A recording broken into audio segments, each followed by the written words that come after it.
This is a little bit of verification that I'm kind of doing what I say. I'm not just like, hey, I know what's going on in the markets. Though no one can predict exactly what comes next, I have been studying it and placing my own trades for about 5 years now.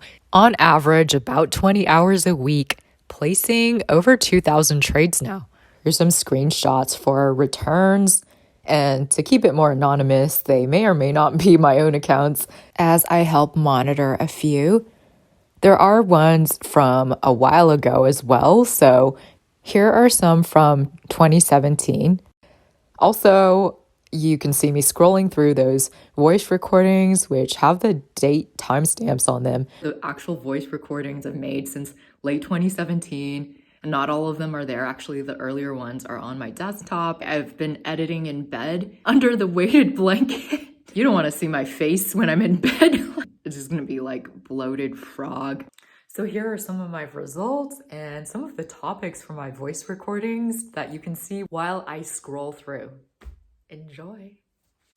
Here are some of the videos I've accumulated over the last year or two, though I have been doing screenshots previously, though I recently during the pandemic have done a few videos, and hopefully they're mostly evergreen. Some of them are more time sensitive, but most of them have general trading advice. This is a more long-term account in Merrill Edge. Their execution is pretty good, though their margin rate is higher, as is TD Ameritrade's. So I transferred a few stock positions without dividends to Interactive Brokers, since they have a much lower interest rate for margin, as well as a host of really rich tools that I'm still learning about. So you can hop on this journey learning about how to use all the various bits of IBKR. I'm usually more midterm, but I've gotten accustomed to kind of just thinking along society's lines and doing buy and hold. And this year it would have been way better had I just held on to my previous strategy that's worked well in years like 2018 as well. I was in my last year of medical school for that year. And so that was interesting. Like, I remember going to a final and one stock semi-crashing and just being slightly distraught about that. But yeah, still managed to be fairly active swing trading, because I think that's what saved me. The year was down around 4 or 5%, but I believe it was still up at least 10 to 25%-ish. I figured, why do I need to tell anyone? I'll just make my own money. The results are pretty solid, and I have taken a lot more time than your average buy and hold investor, looking at charts, research, and being thorough with trades. And though sometimes it might seem to be just minimally better, with the wonders of compound interest, just a few percent better a year can make a large difference over time. So in my opinion, it is worth it to dig a little deeper. Either way, I can't help but optimize and learn as much as possible about this mystery of the markets. I've done this with blood, sweat, tears, tens of thousands of lost money, and just a lot of resources that I tried to piece together. And I'm definitely not perfect, but I think I can help teach a thing or two or mentor, as well as possibly give just flat rate analyses for specific positions that you might have a question about. A fair way to provide these mentorship and educational resources, as well as one-on-one help. I wish I had that. Short term, this is Interactive Brokers interface, and you can see more clearly like no deposits and withdrawals at the bottom and whatnot. And I added to that because of some other features they have, like the stock yield enhancement program that I just signed up for. So that was mostly November. In December, I was fairly inactive as I was focusing on other accounts. I didn't sell anything because I originally had gotten into Interactive Brokers for that low margin rate to basically buy lower and hold longer, since at this 1.6% or less interest rate, it can be worth it to buy more assets, i.e., equities, but that's only assuming that over the long haul, your specific picks or the market in general will go up. Otherwise, paying that monthly interest is a bit moot.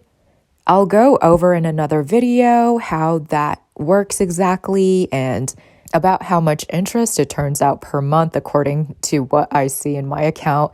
It depends on which stocks you have and how volatile they are, plus other factors. Also, a note that this margin loan doesn't have to be for buying more stocks. I also have a brokerage account that's mostly just large tech and index funds that serves a counter to a recent car loan. I realized that a loan at a low interest rate can help you leverage your money and even build your credit score. Like mine went up 20 points after 6 months of consistently paying. I have my mind at ease when I look at this. This is all just really blue chip, like index funds. Like I rebalance it occasionally. Like I had a share of Amazon in here and I just sold that for dividend reinvesting stocks, mega cap companies. Yeah. So it's good to see the debt at a low 2.4 interest rate go down while the portfolio goes up, though I'm ready to be vigilant as needed. And here's a glimpse of the voice memos I've done for almost 5 years now. There's plenty there, and that's just the tip of the iceberg in a sense because I also have others on my computer. It keeps going, and every time I've been like, oh, why did I do that? I've kind of made it into a little trading lesson with these voice memos or videos. So hopefully you find them useful, and feel free to connect with me on social media. Finally getting on that more with the links below in the description. So that also has referral links for all the brokerages I use, so you can get some moolah there. I know some people believe that trying to understand the market on your own is a moot cause and that technical analysis is voodoo magic. And I usually think that the truth lies somewhere in between.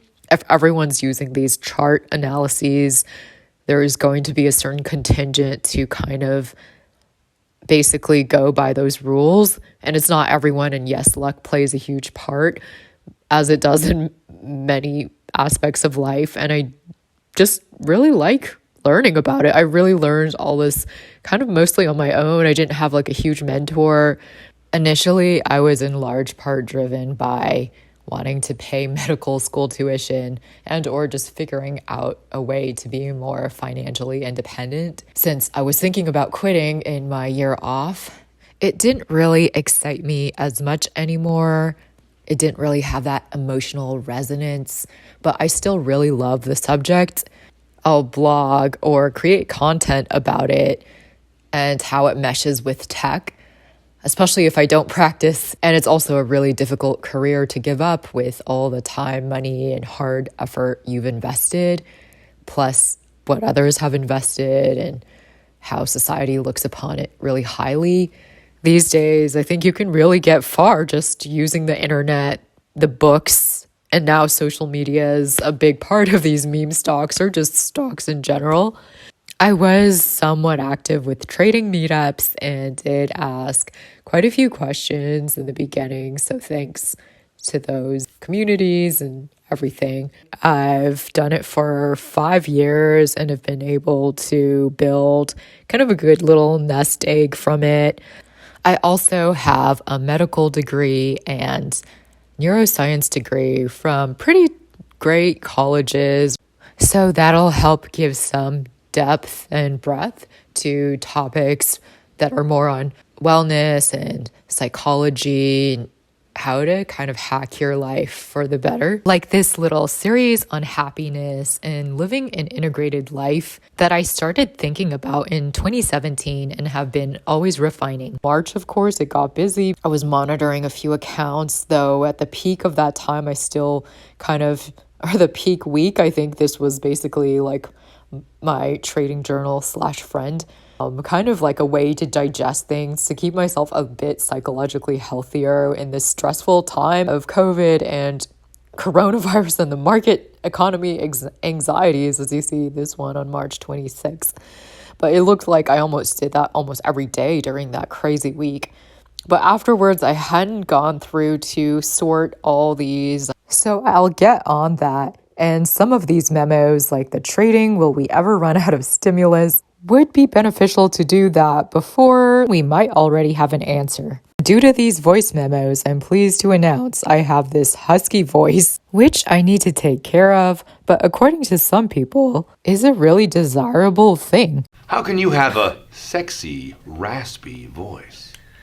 Many clients reach out to me and they ask me, how can I have a sexy, raspy voice? They want answers, a quick solution to having a sexy, raspy voice. Well, just talk a lot. Don't smoke. All right, friends, well, catch you next time.